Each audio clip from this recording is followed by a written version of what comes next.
Fasten your seatbelts for the realest Eagles and Sixers YouTuber! One who plays no clickbait and gets to the point! The myth, the legend, Nikki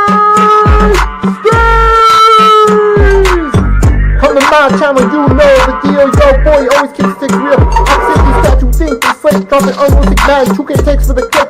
Even though cats like that get used closer to the millie. Never hear me preach, slip on to Philly. Before you watch the Eagles all the way through the early 22. Authentic talk, forget what others do. Come to my channel, you know the deal. Yo, boy, always keep shit real. The 24/7, 365 way. Sports content for the reals that feel the day.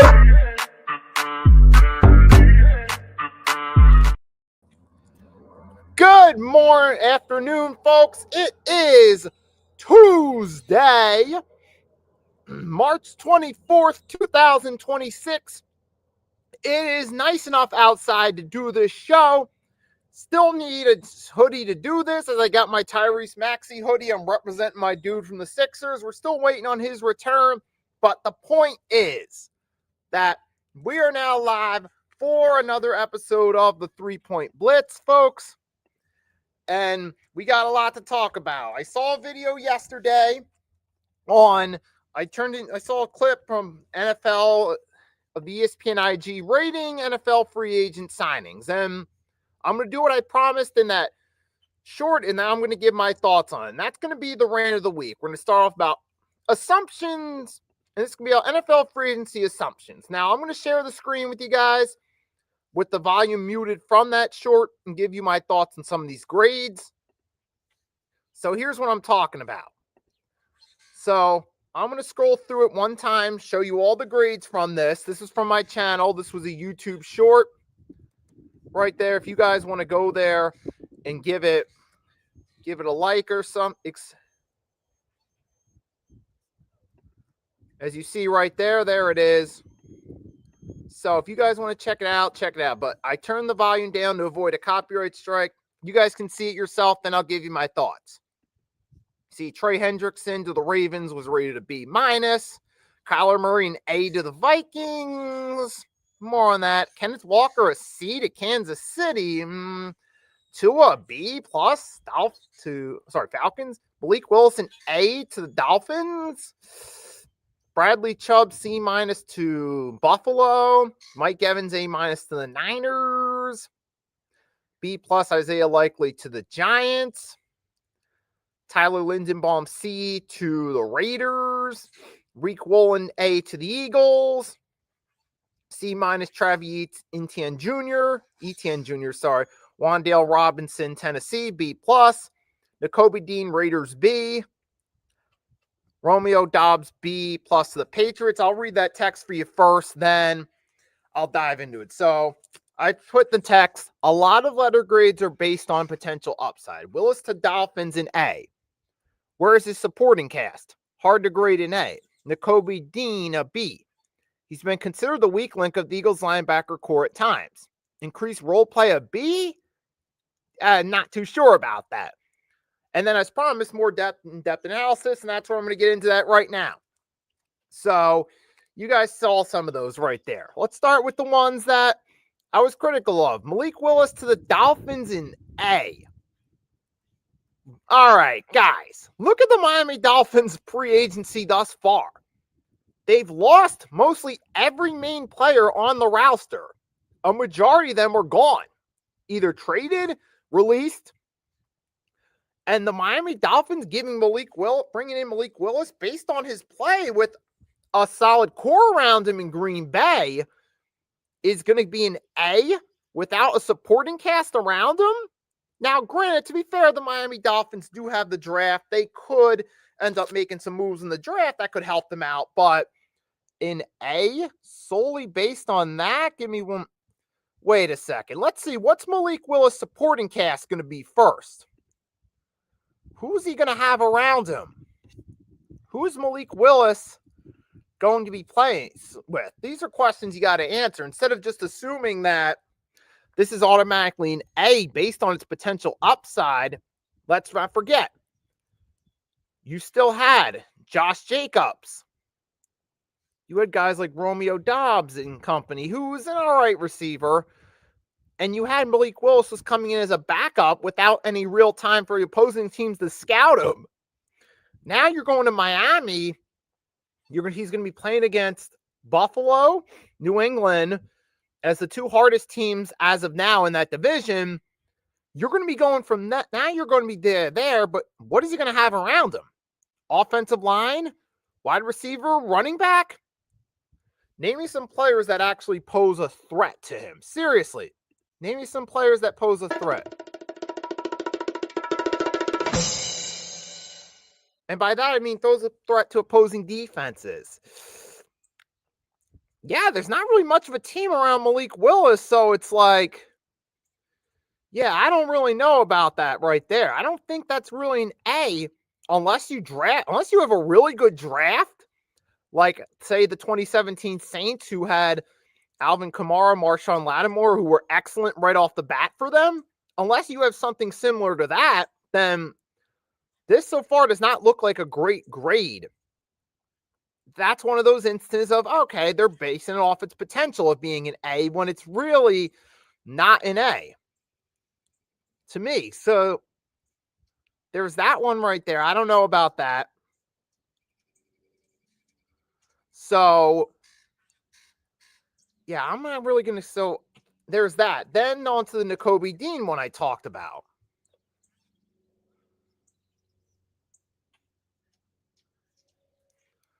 Nakobe Dean, they're rating him to the Raiders a B. Mind you, Nakobe Dean, to some extent, was the weak link of the Philadelphia Eagles defense. Now you're talking about a guy who was never the number one guy in the linebacker room. Before, early on, it was TJ Edwards. Then it became Zach Bond. So Nakobe Dean's not even the best guy in that linebacker room. Now, Nakobe Dean isn't necessarily a scrub. He's had his moments where he splashed brilliance, but when you think of some of the best linebackers and edge rushers in today's game, you don't really think of Nakobe Dean. You think of guys like Jalen Phillips. Even Khalil Mack at his extended age to some degree still gets consideration. For the Eagles, you think of Zach Bond. His name doesn't really come to mind. Micah Parsons comes to mind as the best edge rusher currently in the NFL. So if you're looking at names, you don't really think of Nakobe Dean. So there's one. So that's that right there. Now you're bringing him to the Raiders, a team who doesn't really have an established linebacker room in an edge room the way the Eagles do.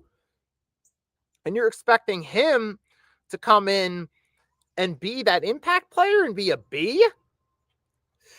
Yeah, in an increase, which means with less competition in the linebacker room, guess what? Nakobe Dean's going to take on a greater responsibility. He hasn't proven yet that he can handle.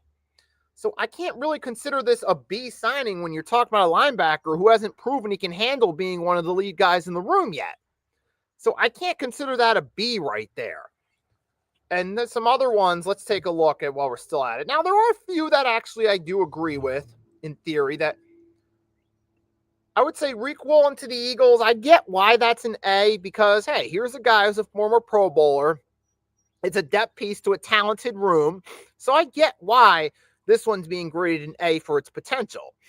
You need a defensive back in that room based off last season, and now you've got someone to pair up with Quinyon Mitchell, who's a more credible number two than a Dory Jackson or Keely Ringo when they were altering between the number two cornerback last year. So in that regards, based on the team they had around him and based off the fact that it gives an upgrade at number two, I can see where that's coming from as an A.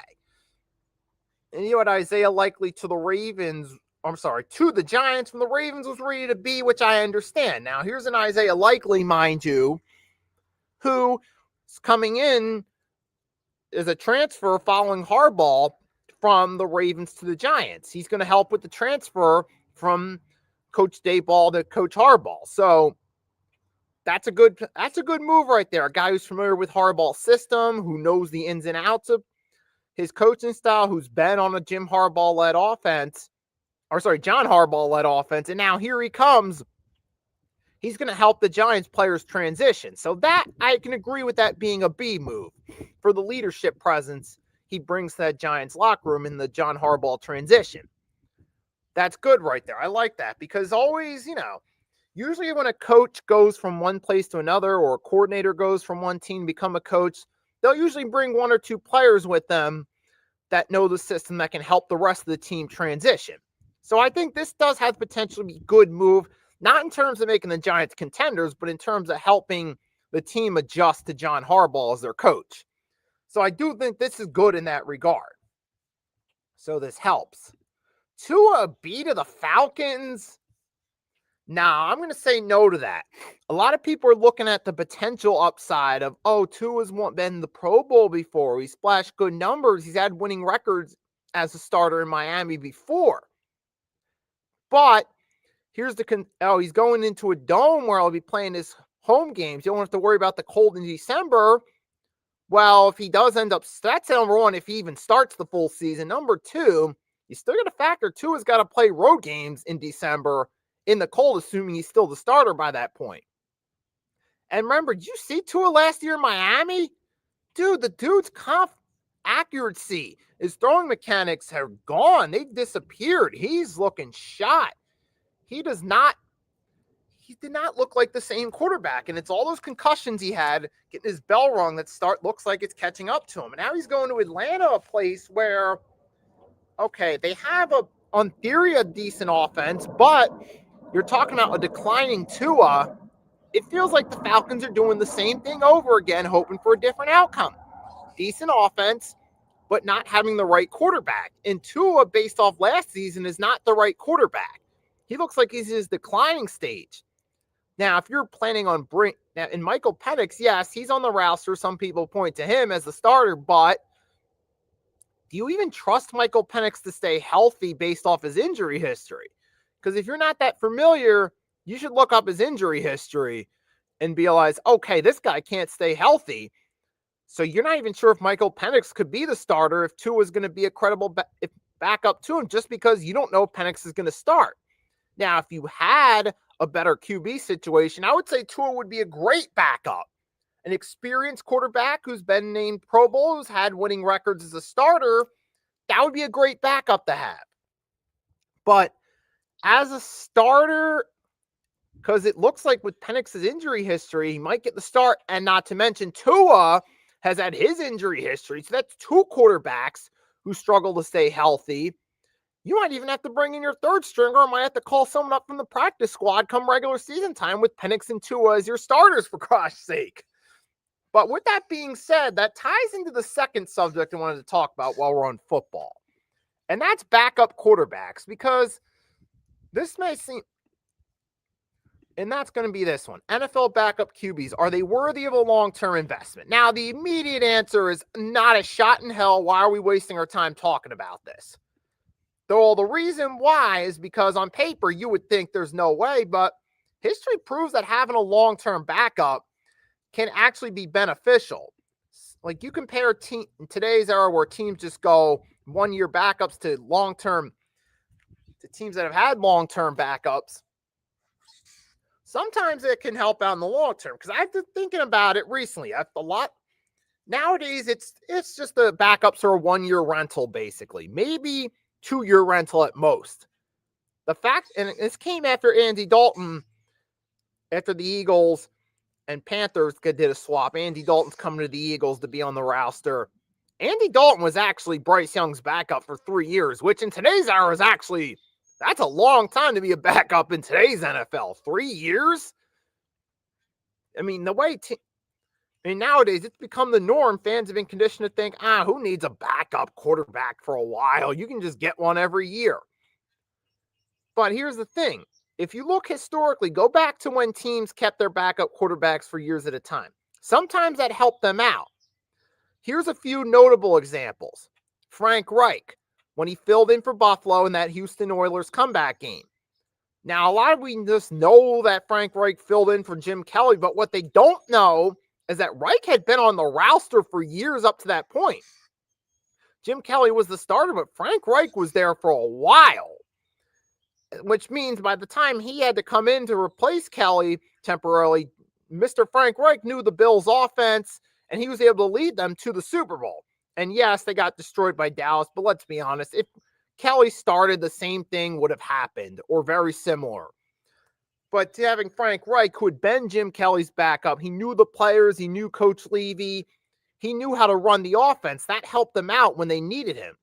See, when Kurt Warner came in for Matt Leinart, one of the benefits, beside Warner being a former Super Bowl winning quarterback, was also the fact that he had been on the Cardinals roster for a few years, so he already knew Larry Fitzgerald, Anquan Bolden, Edgerrin James, LeVar Arrington. He was there for a couple seasons. Those previous seasons, 06 and 07, during Leonard's first 2 years, they altered between starting quarterbacks. When they did play, Warner played better, but that was just sparingly. But because he had been there, had in-game experience playing with those guys, it helped him out when he took over and the Cardinals made that miracle run to Super Bowl 43. So there's another factor you got to consider too. Warner was initially the backup, but when they needed him, because they knew Leonard wasn't the answer, they had a guy who was there for a couple of years and knew the offense. So that helped them out. Now, if you want to talk about a few examples of guys who took over for someone who was initially the starter and actually won, see, recently Nick Foles for my team, the Philadelphia Eagles, he came in 2017. He got signed to a 2-year deal. Having been the Eagles starter before back in 2013, majority of 2013 and 2014 seasons. He made a Pro Bowl nod in 2013. He figuratively fell off a cliff after that, but here was a guy who had been with the Eagles before. He knew some of the veterans there, like the Jason Kelce's, the Zach Ertz, Brent Selleck. So he had some chemistry with that offense. So having a guy who knew the offense and Foles really helped them out when they needed him on that run to Super Bowl 52. Another example, Jeff Hostetler for my team's rival, the New York Giants. Here was a guy who, mind you, had been there for a while. When Sims got hurt, he could take over. Remember when Mark Bulger looked like for a minute he was going to be a star quarterback and the successor to Kurt Warner? Well, that's because Bulger was drafted in 2000. He had been the Rams' backup for a few years when he took over in 2003 as the starter. So he already knew the offense. He had chemistry with Marshall Faulk, Torrey Holt, Isaac Bruce, and those guys. He had worked with Mike Martz in practice, so he already knew the offense. That's why the Rams had that good season with him where they got the number 2 seed. Then Bulger had multiple picks against the Panthers, he had one decent season after that, then kind of fell off. But the point is, when needed, they had a QB that knew the offense and could help out. Or see Tony Romo when he took over for Bledsoe. He had been on the practice squad. He had been there the entire time with Parcells. He eventually worked his way up from the practice squad to backup and starter. So, yeah, it may not seem like... So, there's an argument to be made that you could keep a backup quarterback long-term, at least to have a familiar face that knows the team, knows the offense's strengths and weaknesses, and if you need them to play, they can step in and help out. That's a lost art in today's football. That's something a lot of people don't think about. And that got me thinking after the Andy Dalton move to the Eagles, because I look at the Eagles throughout Jalen Hurts' career. You had Gardner Minshew for a few years. You had Mariota for a year, Kenny Pickett for a year, Tanner McKee, and now possibly either Tanner McKee or Andy Dalton by the time the season starts as number 2 on that roster. So, yeah, that's a thing we don't get a whole lot of anymore nowadays. You look at Josh Johnson. He's a career backup. How many teams is he? He's altered for nearly half the NFL, for God's sake. I mean, Jesus Christ, forget the Jeff Hostetler, Frank Reich days where you stayed, or even Doug Peterson holding Brett Favre's clipboard for years. Forget those days. You don't keep guys like Josh Johnson, Andy Dalton, Marcus Mariota as backups. They get passed around like a blunt, basically. They're 1-year rentals, 2 at best. Gardner Minshew, another guy who's been passed around figuratively from team to team. And I guess I know why they do it. They don't want to pay backups long-term, which I think is kind of greedy because these are backups. You're not really paying backups the big bucks anyway. I mean, it's that. So that does play a role in these executives are kind of greedy. Let's face it. I mean, I understand that, look, you're not investing in a backup. You're investing in the starter. There is the argument to be made of why invest long-term in a backup when you're investing in your starters. And that's true, but your backups are making the minimum NFL salary anyway. They're not really investing in these guys long-term. You're keeping a face around that knows the offense. It's just for whatever reason, the league changed its perspective. And I kind of get it, but at the same time, I feel like you're missing out on an opportunity if you need someone as a backup. Now, you look at the Eagles without Jalen Hurts, sometimes they struggle a lot in the handful of games Hurts hasn't played, in part because they keep switching backups every couple of years.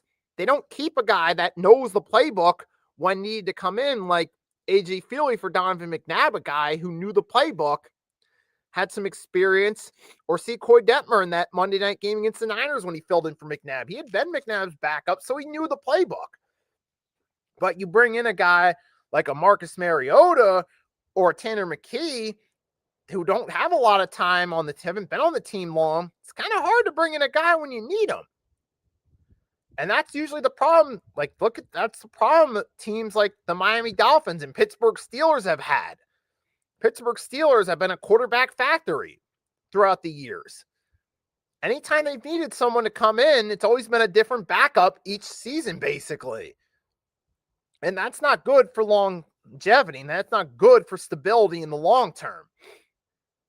And so I do think I wouldn't necessarily say backups are a long-term investment, but it's worth keeping a familiar face around that at least knows the players in the offense if you need them to start.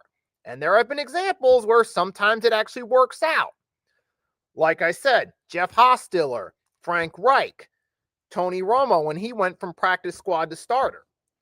So they are worth at least keeping around in my view, so you have a familiar face. But that's what I'll say, leave it at right there. And we got one more NFL news related subject to talk about before we switch to basketball. It's going to be kind of quick. The Seattle Seahawks, we know that, hey, they're defending Super Bowl champs. We knew they would have a lot of players on the market. And now Jackson Smith has re-signed. JSN's back in the Seattle uniform. And that's a good move for Seattle. They already lost Kenneth Walker to Kansas City, which I think could be a really good signing for them because now Kansas City has a real deal number one running back for the first time in the Mahomes era that can take some of that weight off Mahomes coming in fresh off an injury when he returns. So I do like that. But back to Jackson Smith. Obviously, this is a great move for the Seahawks. Any team that's fresh off a Super Bowl win would extend their number one receiver. So kudos to the Seahawks. I know Bo from Football Talk with Bo's happy about this. And now he's officially the highest paid receiver in the NFL. So good for him and best of luck to him. I do wish he was on the Eagles, but hey. And the Eagles, as of now, we still got A.J. Brown. So all this talk has just been talk, but it's kind of off subject. But we'll take a quick little break right now. Then we'll come back to it. And when I come back, we're going to talk some more basketball. So stay tuned, folks. Your boy will be right back, and we'll talk some NBA.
All right, folks, I'm back. So after a quick break, we talked about NFL free agency for a little bit. Now we're going to switch gears, talk a little bit about the NBA.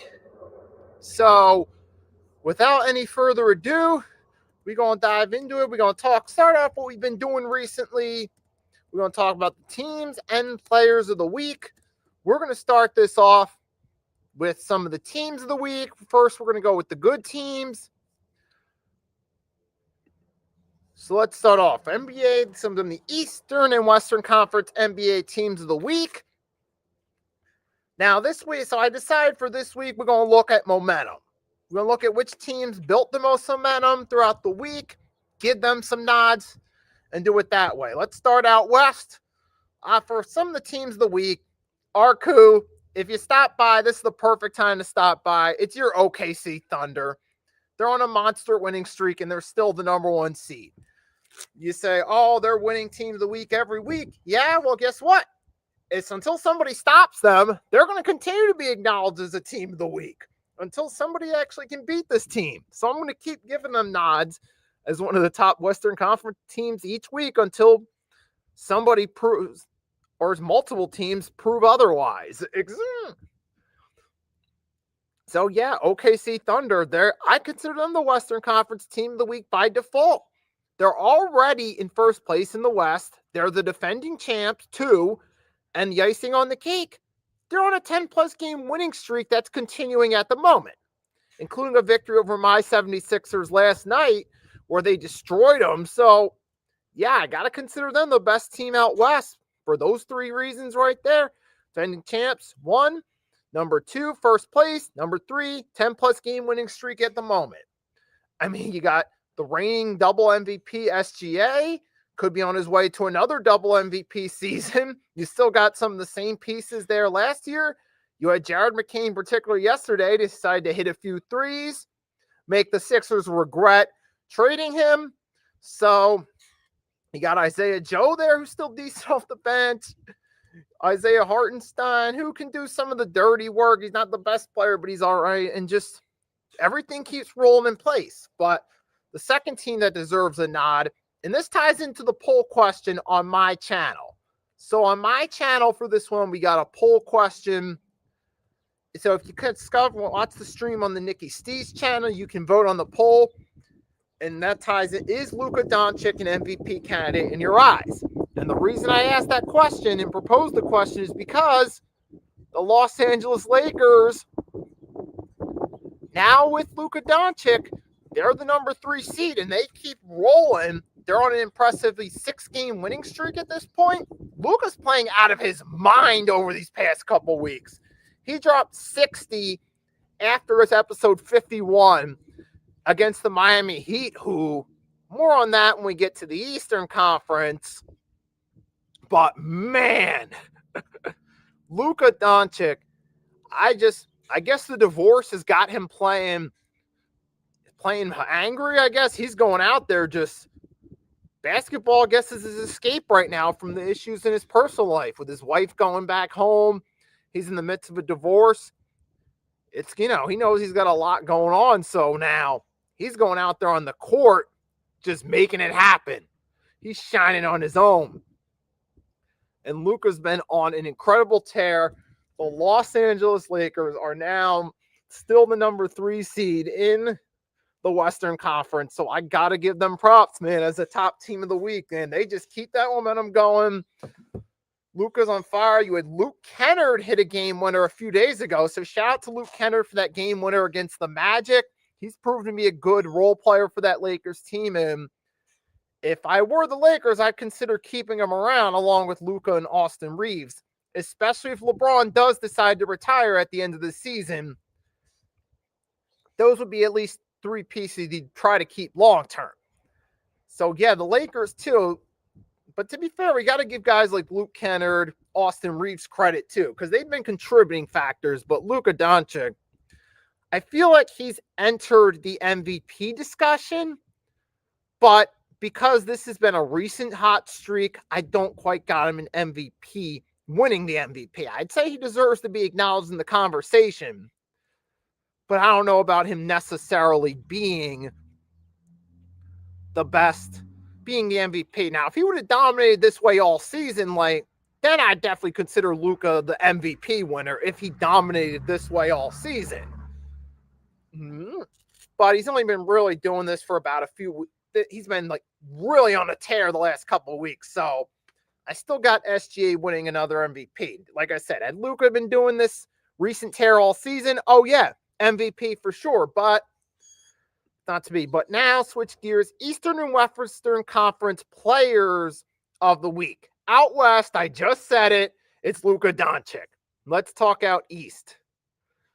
Now, the winner as of yesterday was LaMelo Ball for the Hornets, which is kind of interesting. Now, to be fair, LaMelo's been averaging 26 points per game, and they did go 3-0 last week, so that's a potential plus for him right there.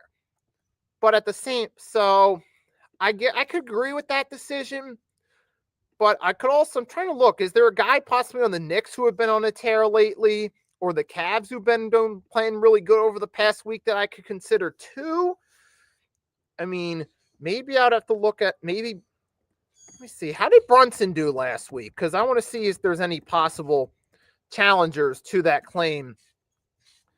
Let's see. Oh, he didn't play on St. Patrick's Day. He played on the 20th, 17-23 against the Wizards. All right. So he didn't. The Knicks, it was more of a team thing, it looks like, most likely. And probably the same with the Cavs too, but I get where LaMelo Ball being the player of the week is because he's been individually dominating, keeping that team relevant too. So I could agree with that decision, but now we're going to switch gears a little bit. So we're going to talk Eastern Western Conference hot and cold a little bit. as well. So I'm just going to take some time to edit the banner and then, but we're going to do this. So teams that are hot, we already talked about it. Out west, Thunder, Lakers, also the Spurs too. You got to give them nods. In the Eastern Conference, we've had, like I said, I just acknowledge the Knicks have been pretty hot as of lately. Another team that's actually getting hot out there are the Atlanta Hawks, man. They're now the number 6 seed. They have 9 of their last 10 games they've won, and they've been absolutely impressive out west. Jalen Johnson's looking like an all-NBA candidate, for real. And here was a team that we were wondering, should they move on from Trae Young? And now, you damn right they made the right decision moving on from Trae Young. It's looking like Trae Young, let's be honest, was more of a stat pad than an actual asset to the team. Jalen Johnson looks like a complete asset. Now, the Hawks are the number 6 seed. And if the season ended, they would have a first-round matchup with the Knicks, would it actually be a good series because the Knicks have won 6 straight. And they're actually tied with Boston for the number 2 seed at 47 wins apiece. Boston has the nod because they've lost 24. Knicks have lost 25 because Knicks have played an extra game than them. But there's still a chance based off them being deadlock at 47 wins. The Knicks could even be the number 2 seed by the time we get to April, come playoff time, the way they're playing. So it's amazing how these win streaks really make a difference this time of year. And also you got the number 10 seed Charlotte Hornets have won 3 straight. Well, the Miami Heat have lost 5 in a row and fallen to the 9th seed. And the Orlando Magic have also lost 9 in a row, and they've fallen to the 8th seed. When just a few weeks ago, the 2 Florida teams were looking pretty hot out there. And now all of a sudden, boom. What's up, Greg? Thanks for hopping by. You came at the right time. We talking about the NBA, and I'll show the standings. Here you go. You got Pistons have actually won 4 straight without Cade Cunningham, which is pretty interesting. I mean, they've had a favorable schedule too. They've taken advantage of it. But as you see, the Knicks and Celtics, 47 wins each. Knicks could be the number 2 seed, so I got them as hot. When it comes to cold teams, you see the Magic and Heat have lost 5 straight, and they've fallen to the play-in tournament as a result. And the Sixers now are the number 7 seed, so that's a big factor there. The Wizards, Wizards, no-brainer. They're a cold team, but I'm not even going to pick on them at this point. Except, they're basically like the Raiders of the NBA at this point. Now out west, like we said, Thunder, Spurs are hot. But the Denver Nuggets have actually, it's crazy. Just a few weeks ago, we had Rockets were over here. Nuggets were down more by the 6th seed. And now they've worked their way back up to the number 4 seed. They're only 2 games behind the Lakers for the number 3 spot, which that goes to show you how one good week can all of a sudden change momentum. Now the Denver Nuggets, oh, look, bam, number 4 seed. They're in a more favorable position, and and you got the Minnesota Timberwolves with Anthony Edwards out for a few weeks. Let's see how they hold up, because you got the Rockets are the number 6 seed. They're off by a game, and for all we know, the T-Wolves could fall down to the 7th seed. And now I got the Suns up.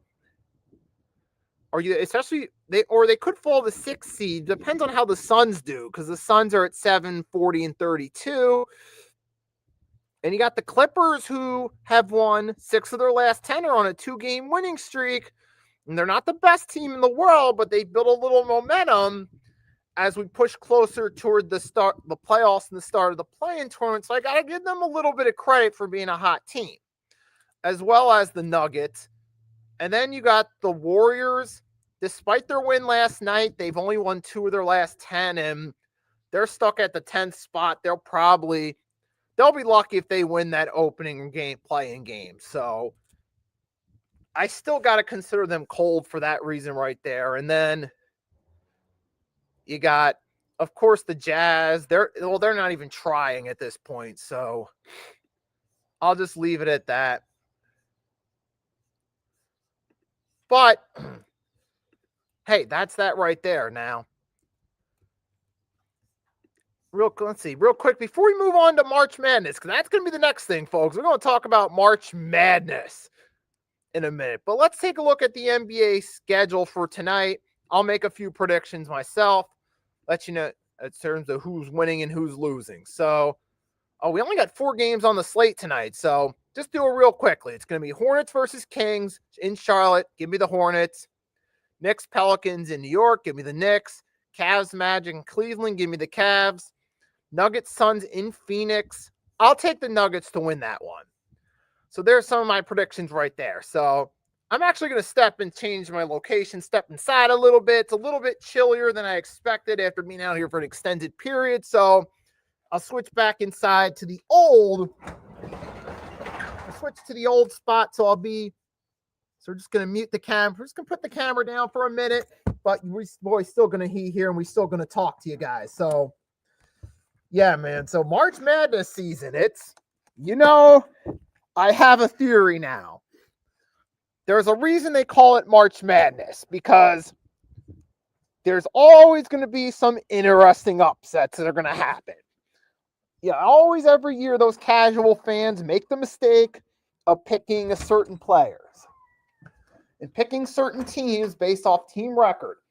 But every year we always get those upsets that you don't expect. So we're going to take a look at that. We're going to look at some of the games. We're going to look at some of the players a little bit and go based off that. So, all right, I still got a few more things to bring inside, but here's a little video clip. Keep you guys entertained for a minute.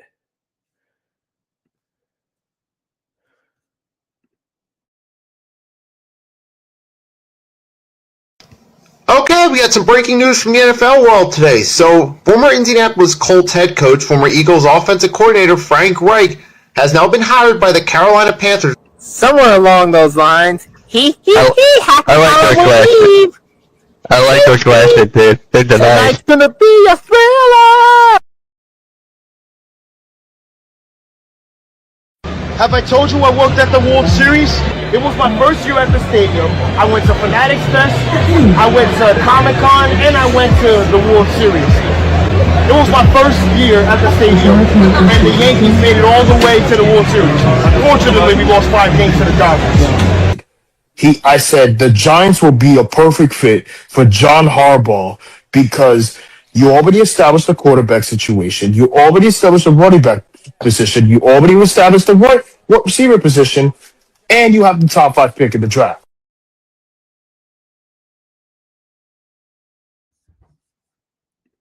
Alrighty, I'm back now. So, Wick, all right, let's get into it. So, it's March Madness season, so there's a lot to talk about. So, let's take a look. Start off, we're going to take a look at the tournament where it stands. And I'll share the screen with you guys once we get an updated graphic of what the tournament currently looks like.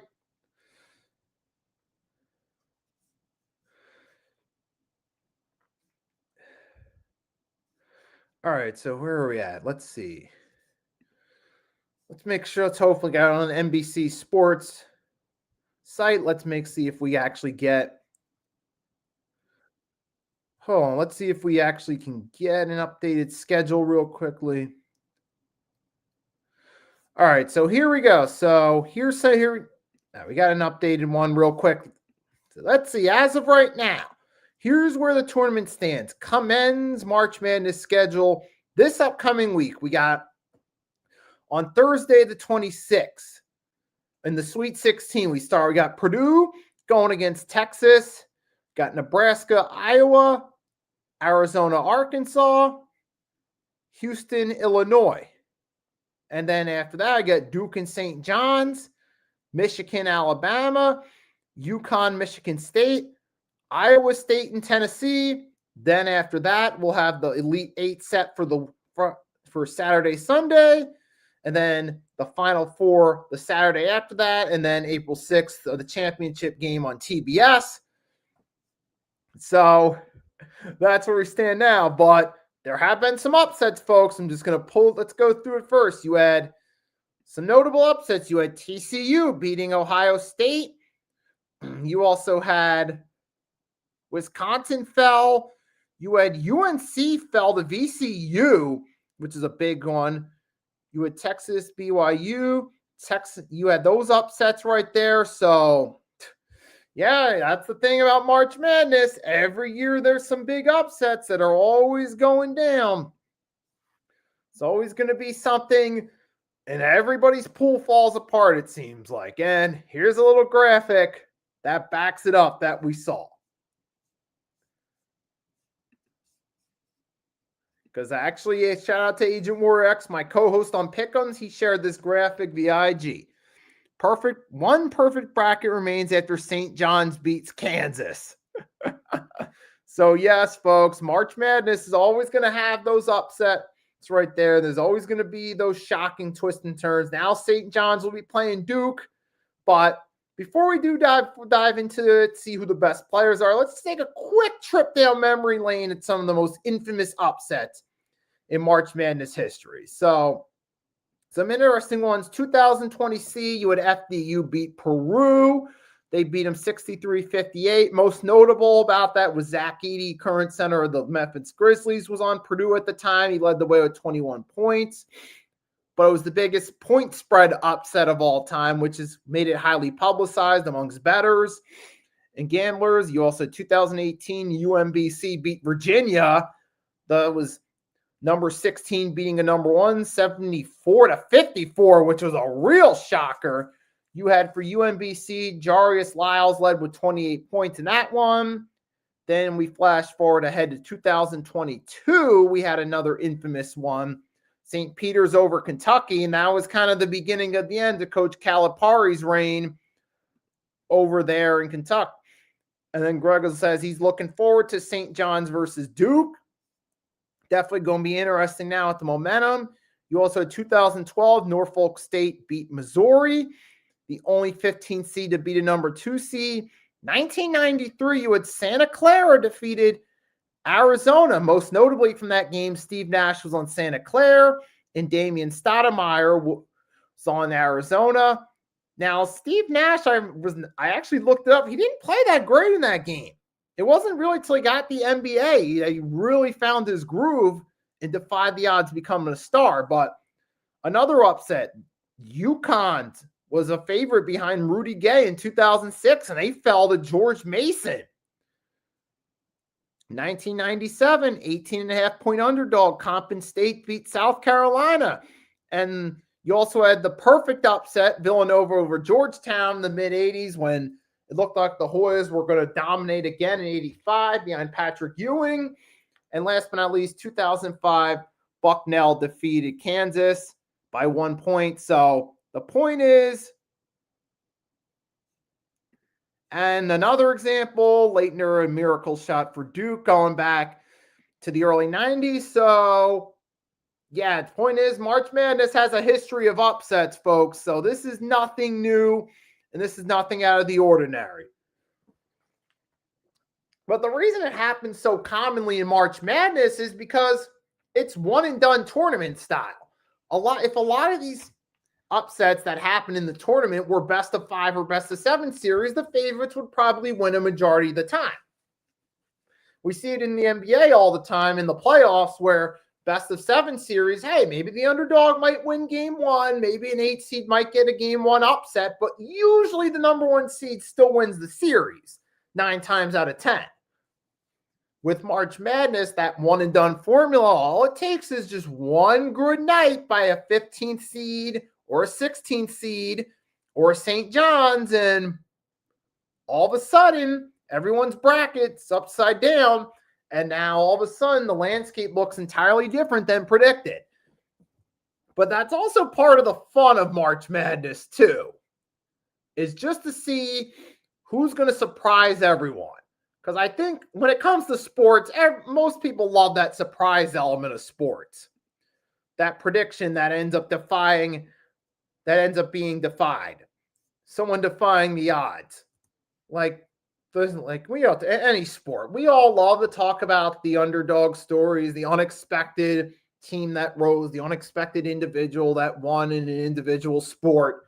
We love that story.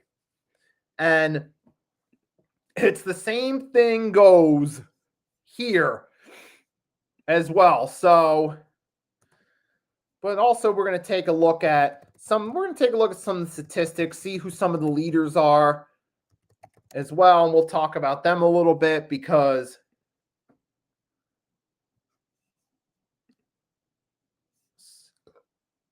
let's take a look. Actually, matter of fact, this will actually start off. This will be good to start. We'll take a look at. So let's take a look at the tournament bracket. Kind of get a brief score recap. Everything that happened. We had Duke beat Siena pretty easy. TCU got the 2-point upset over Ohio State.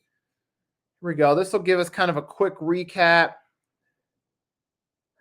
So we got for TCU, you had Mika Robinson led the way in that upset over Ohio State. And so far this season, he's been averaging about 10 points per game. He's been getting about, let's say, estimate to 5 rebounds. But let's take a look at a more in-depth analysis of the player.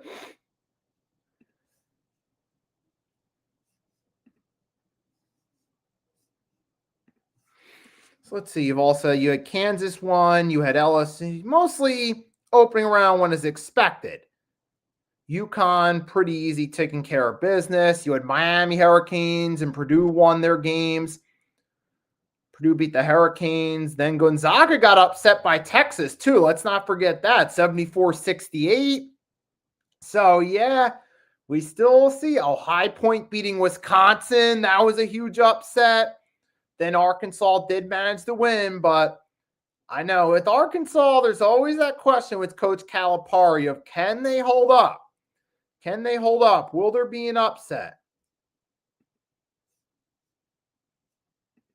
So let's take a look at some of the leaders now, some statistical leaders. You got offensive leaders. You got AJ Dibansa from at BYU leading the way, averaging 25 a game. Jordan Riley from ECU leading with about 24.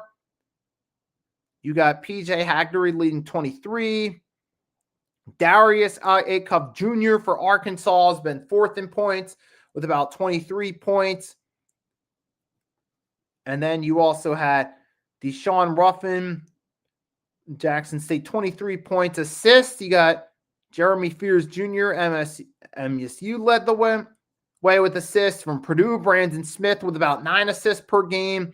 UCLA, Donovan Dent, had about 7.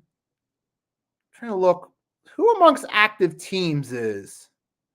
Here's one. You got for Michigan, blocks averaging close to 3 blocks a game. Adi Myra is doing pretty solid there. I'm going to try to take a look at the complete. Let's get that out of there. Let's take a look at the team's leaders. That'll actually be better. You got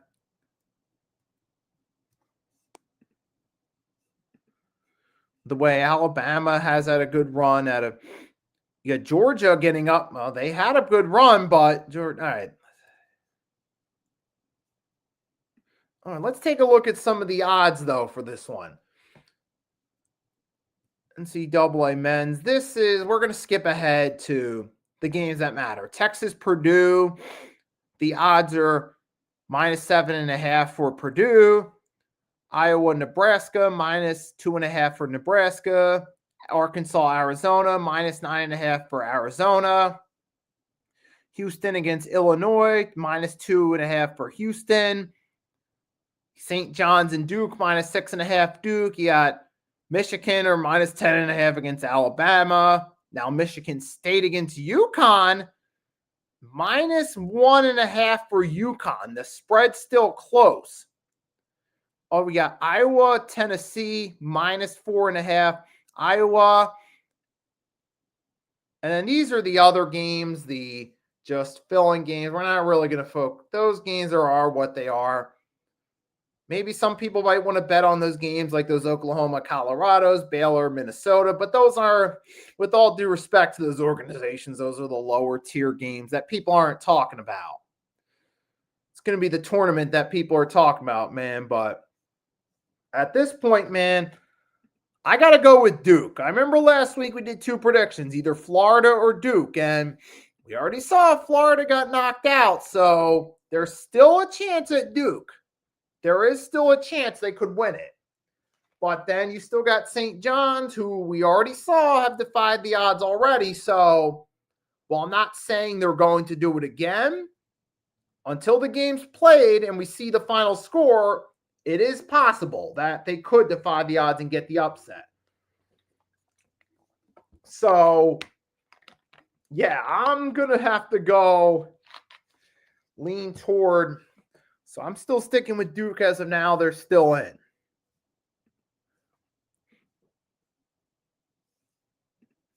So, hey, that's the fun part about March Madness, though. You never know. And let's see. And while we're still on that subject, I'm looking, while we still have some fun, let's take a look at some mock drafts going on right here. I'll share with you guys. Let's see what you think, because we've had enough of a sample size. This will at least give us some indication. We could update this every week. So some of the top players according to this mock draft. This was pre-Sweet 16, so this could change by next week. So let's take a look. Yeah. Projected now. Nets getting AJ Dibansa from BYU. Wizards, Keaton Wagler, Illinois.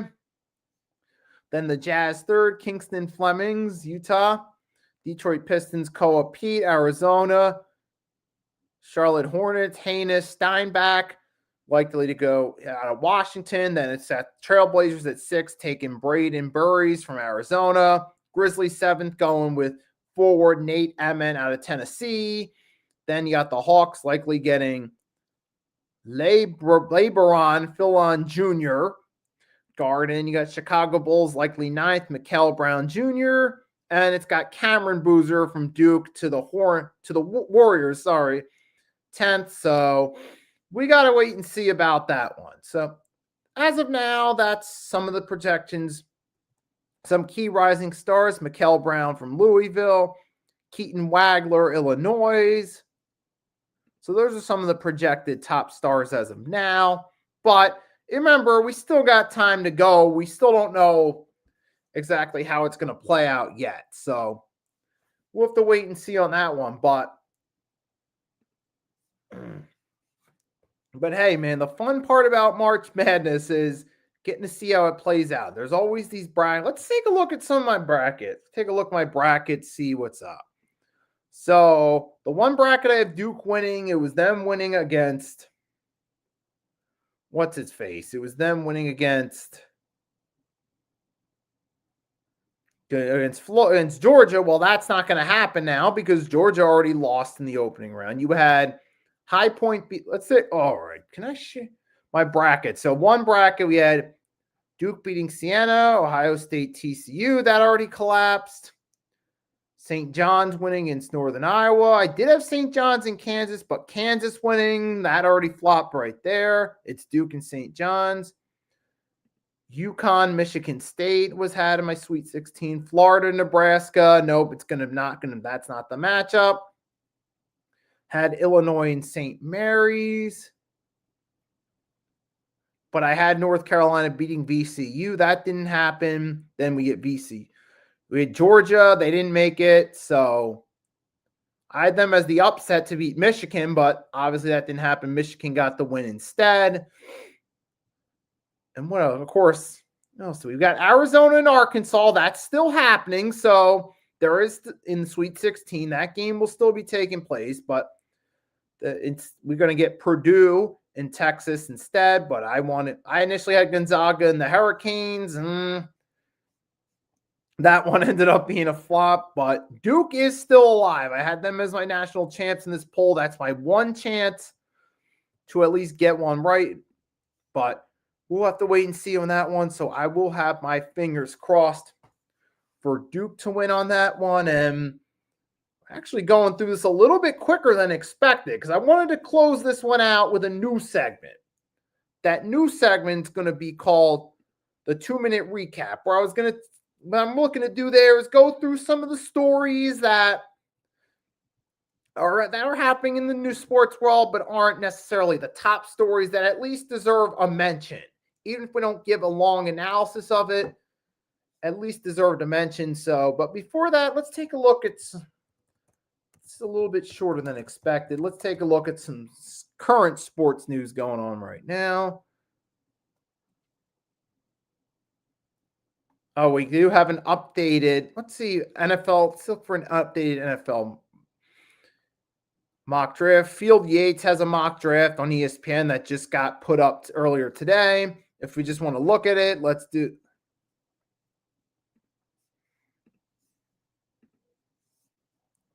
So let's do that real quickly.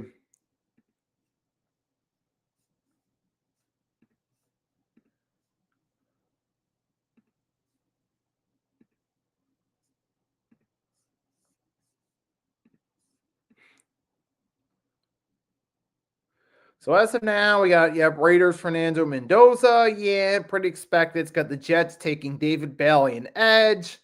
Cardinals taking edge. Arvell Reese out of Ohio State. Then Tennessee Titans, linebacker Sonny Styles out of Ohio State. New York Giants, Caleb Downs, safety, Ohio State. Cleveland Browns, Carnell Tate, wide receiver, Ohio State, try to give Shedeur a weapon. It's got Washington taking Jeremiah Love out of Notre Dame. 7th, Saints taking edge, Reuben Bain Jr. And you got Kansas City taking Jordan Tyson out of Arizona State. That would be interesting. But he has dealt with a series of injuries, though, too, as seen here. He dealt with a hamstring injury and previously suffered a broken collarbone ACL tear.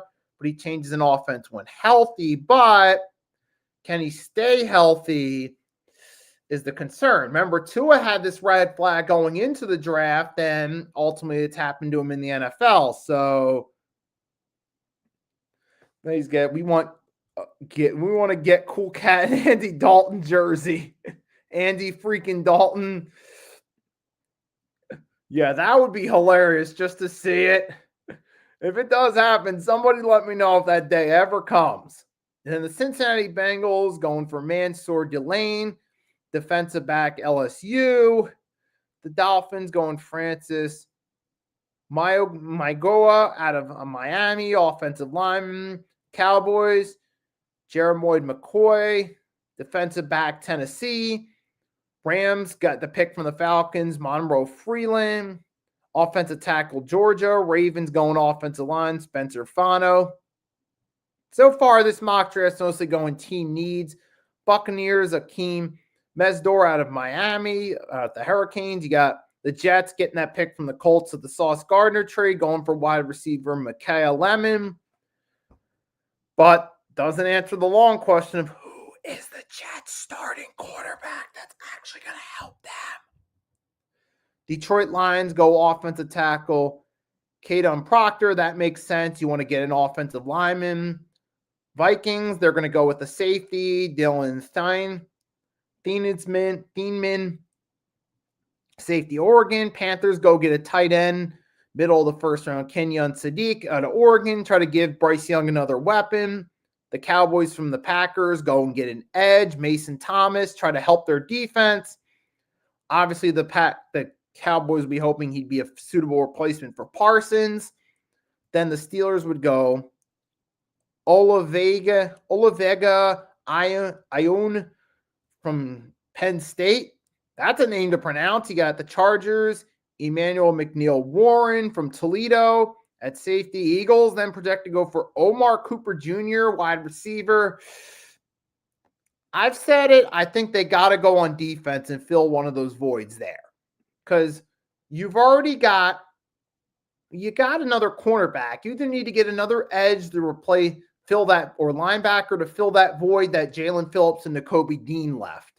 Or go get another safety to fill that void Blankenship left. I don't really I'm not saying having another wide receiver is bad. It can be a good thing, but I'm not buying into this hype necessarily. They keep going on that the Eagles are going to look for A.J. Brown's replacement. Well, it's been talk, but yet it hasn't happened yet. So, okay. They say something might happen after June 1st, but you were saying at first something was going to happen during free agency. It didn't happen. Now they're pushing it back. And there were even some people trying to hint at the idea that AJ could get traded draft night. We don't know. So far, it's just all talk about AJ Brown. I'm not buying into it. I'm not believing it until I actually see it happen, until I see a contract signed by AJ Brown on another team's roster. So I'm not sold on it. Then you got the Browns, which select offensive lineman Caleb Lemieux, which the Browns, which makes sense. The Browns got to go all offense in this draft, try to bolster the line, try to get a wide receiver for Shedeur, try to at least give him a team to build around and see what happens. Bears go edge Zion Young. Let's try to help that defense, which the Bears actually do need help. And here's a proposed trade. Cardinals move back, take Ty Simpson out of Alabama. I could see that happening, or I could see them, if they really are high on Ty Simpson, maybe moving up sooner in the draft, but that one remains to be seen. Got the 49ers take Keldrick Falk and edge. That makes sense because you don't know how much longer, but you want to wonder, are they going to go for a tight end too? I mean, you want to rusher because you're not sure about Bosa's future.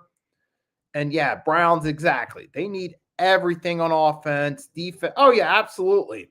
Browns got to go off. For the Texans, it has them going Peter Woods, defensive tackle, which Texans really need offense. They need at least a real wide receiver that could try to help CJ Stroud a bit, give him an easy target to throw the ball to, take some of the pressure off. But really, I think Texans, it's smarter go wide receiver. I mean, you already got a phenomenal defense. And then Kansas City from the Rams, Cassius Howell, bringing an edge.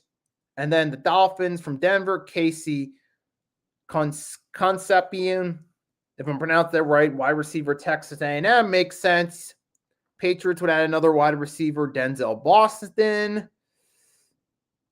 Okay, maybe just to give another weapon. They got the Seattle Seahawks would go Avion Terrell, defensive back Clemson. Then round two's got the Jets taking a defensive back, Colton Hood. Bills, C.J. Allen, linebacker from Georgia in that proposed trade. Tennessee Titans, Keelan Rudledge, guard. I could see possibly, like I said, a trade happening with the Cardinals, trying to move up or move back for another pick, but we got to wait and see on that one. Then you got Las Vegas Raiders, Caden McDonald, defensive tackle. New York Giants going to get a guard out of Texas A&M. Blake Miller, offensive tackle. And then the Browns going for another corner. I get trying to get someone corner, but if you're the Browns, I'd focus on the offense in the early rounds. But then again, knowing the Browns, I wouldn't surprise me for them to do something like that. So I wouldn't put it past them. Then it's got Jake Galday, a linebacker, Cincinnati. And Cincinnati Bengals also taking Anthony Hill Jr., linebacker, Texas. Chris Johnson, defensive back, San Diego State. You got Dolphins, Malachi Lawrence, edge. Then the Jets going defensive tackle Christian Miller, Georgia. Baltimore Ravens, TJ Parker, Clemson. Buccaneers, Eli Stowers, tight end. You got the Colts, Caleb Banks, defensive tackle. Atlanta Falcons, Max Ironchord, offensive tackle, Arizona State. Then you got the Minnesota Vikings going Dennis Sutton, edge. Lions, Gabe Jackus, edge. And then the Panthers going for an offensive tackle, Northwestern. Caleb Turrine, Packers, 52, Lee Hunter, defensive tackle, Texas Tech. Pittsburgh Steelers, Brandon Thompson, wide receiver, Mississippi State. Eagles, Jennings Dunker, offensive line, Iowa.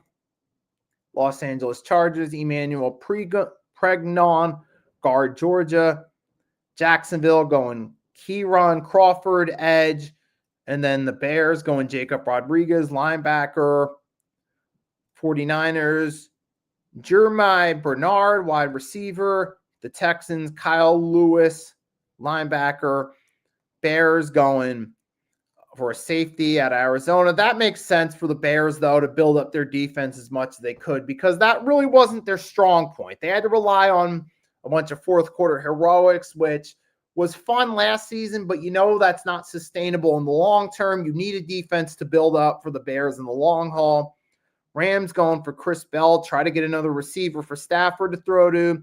Broncos, Joshua Trotter, linebacker. Let me see. Joshua Trotter at all. Is he at all? Is Joshua Trotter at all related to is he another son for Jeremiah Trotter by chance? I want to see. I'm going to research that real quickly. Find out. I mean, he is 20, so he would be birthplace Philadelphia, PA. Yep. Trotter was on the Eagles roster at the time, so he probably is one of Jeremiah Trotter's younger sons.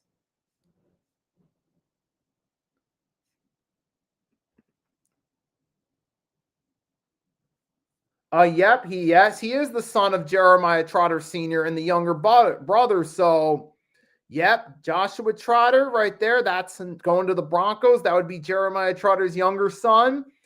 Now on the Denver Broncos. Imagine the Eagles get him. I don't think they're going to do it because they already got JT Jr., but I don't think they're going to try to bring in both his kids, but it would just be funny. Or maybe one day down the line, he could end up being a future piece for the Eagles, even if he doesn't go there this draft. But let's see. Where else? Let's close this thing out. You got Edge, Sean Barham from Michigan. And then to close out, the defending champs would take Jadaron Price, the running back from Notre Dame, to get the replacement for Kenneth Walker. So that's that. So that's that right there. A little early, obviously. Now, are all those moves going to happen? No, of course not. Will some of it happen? Possibly.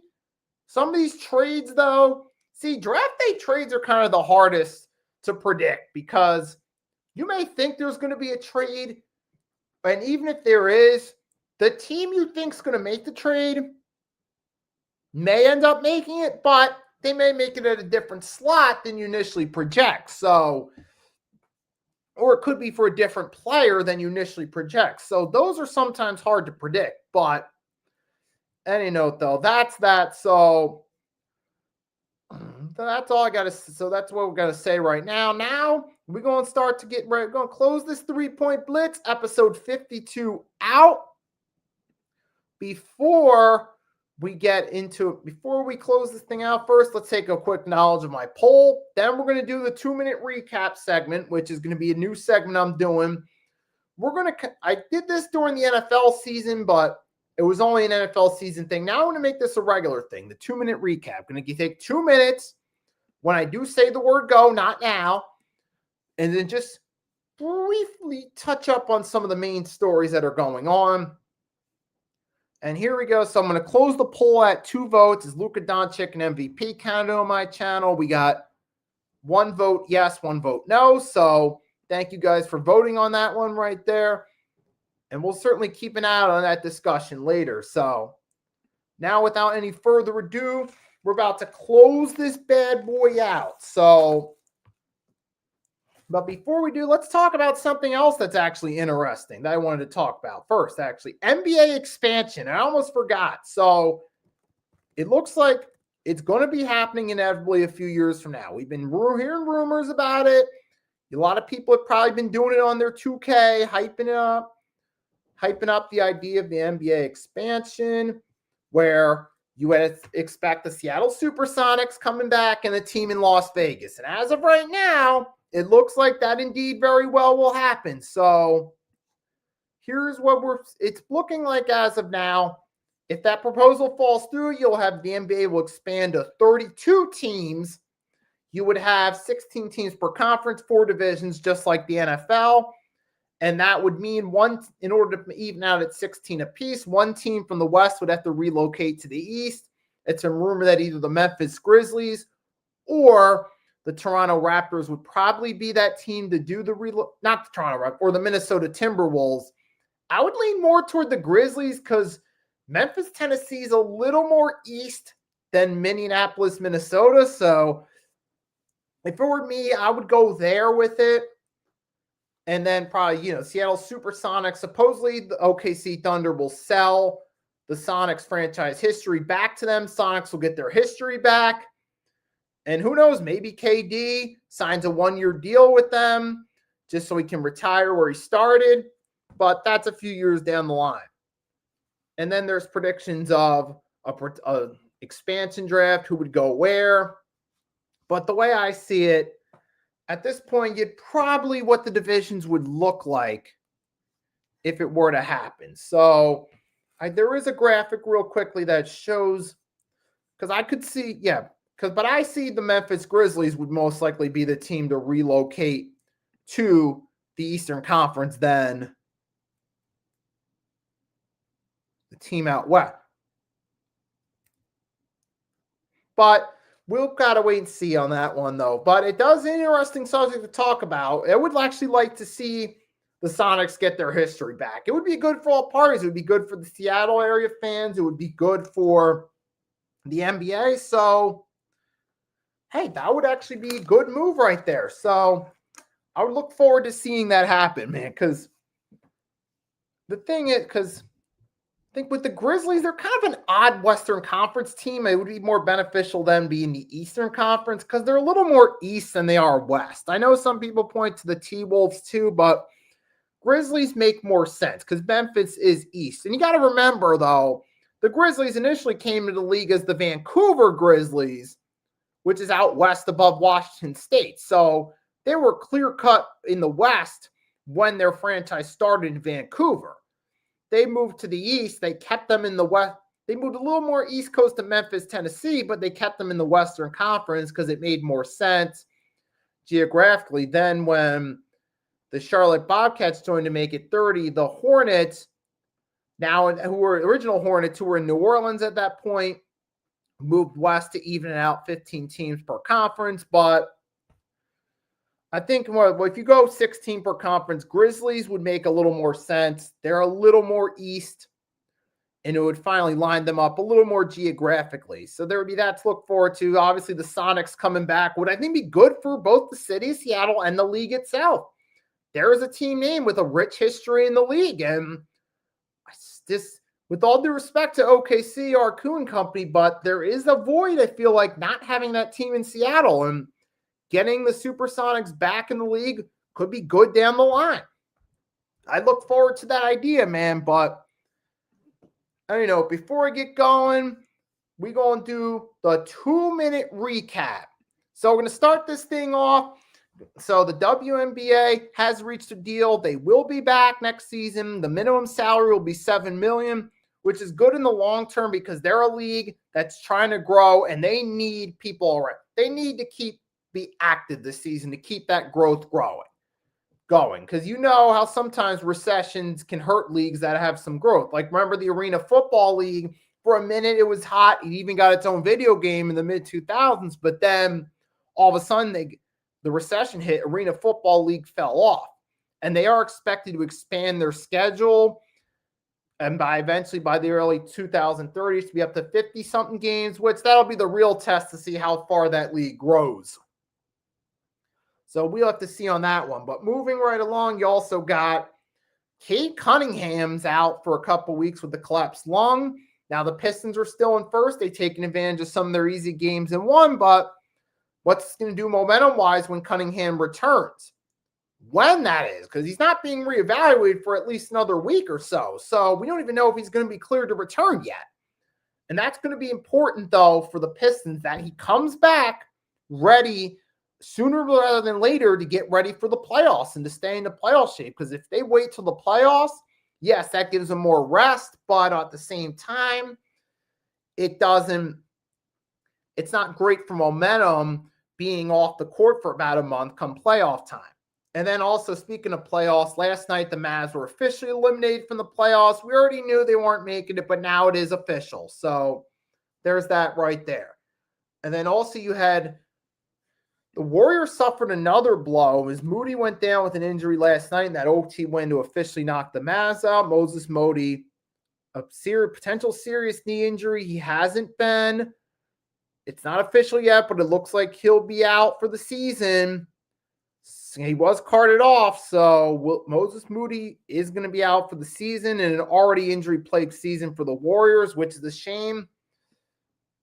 Just I can say is better luck next year at this point. So that's that on the 2-minute recap. It's a segment I plan on keeping going forward. So with that being said, yeah, guys, thanks for tuning in. I hope you enjoyed this. And we'll be back later tonight. Everything on the Table, Agent Warrior X, 8 p.m. Eastern Standard Time for episode 7, where we'll be talking March Madness and other sports or entertainment-related subjects as well. That'll at least be interesting. So stay tuned for that tonight at 8 p.m. Eastern Standard Time. We're going to talk about that. But yeah, it's crazy. Got episode 53 coming next on the final day of March. Maybe might even do a mock draft. We'll also recap the Sweet 16 and make some previews for the games ahead. So we'll keep an eye out. We'll get to see how March Madness plays out. Definitely be back, talk about in episode 53. Also talk about what's going on in the NBA as well. And if there's any big moves in the NFL, you'll definitely bet you will be able to talk about it. We might even do a small mock draft next week. Still up for debate on that one. But yeah, guys. So thanks for tuning in. Grega, Arku, anyone else that stopped by. I hope you enjoyed this stream. Those that voted my poll, thanks for it. It was fun to come on here and talk about March Madness, talk about this year's games, as well as reflect on some of the biggest upsets. And until next time, it's your boy Nicky Steve signing off, and I'll catch y'all later. Tune in to Everything on the Table tonight, 8 p.m.